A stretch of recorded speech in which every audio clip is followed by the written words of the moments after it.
This course is about learning how to evaluate policies or interventions using randomized experiments. A randomized experiment is the golden standard of study designs when we want to evaluate the impact of an intervention. So for example, if we want to increase the uptake of vaccinations, how can we do? And how can we determine whether it would be more effective to offer a $10 voucher or to offer to everyone to be entered in a lottery to win $1 million?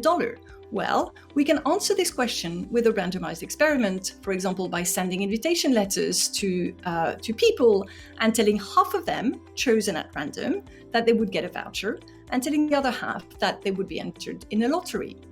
So these sort of methods and how we would design them is exactly what we are going to study in this course.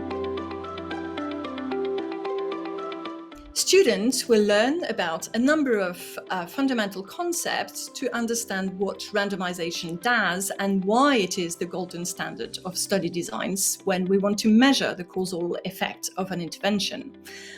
Students will also learn very specific and practical skills, for example, how to randomize, at what level, with what devices, how to perform a sample size calculation, so that we know if we should do a pilot study with 100 or 1,000 individuals. And finally, they will also learn about a number of problems that we need to anticipate when we design randomized trials, and if we want to avoid and limiting the biases in a randomized trial. One of the exciting features of this course is that we work on real-world evaluations. So in the lectures, for example, I use and I describe technical concepts by using simple examples or drawing from real cases, real examples.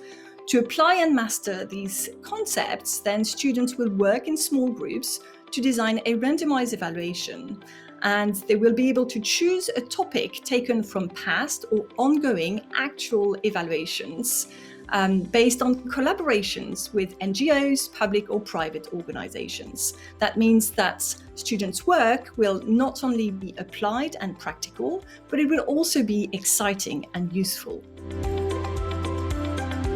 So this course is extremely practical and hands-on, and it is designed to equip students with the skills and knowledge that they will be able to use in their everyday jobs. So randomized evaluations, and I think that's very important for you to understand, are not confined to clinical trials for vaccines or drugs.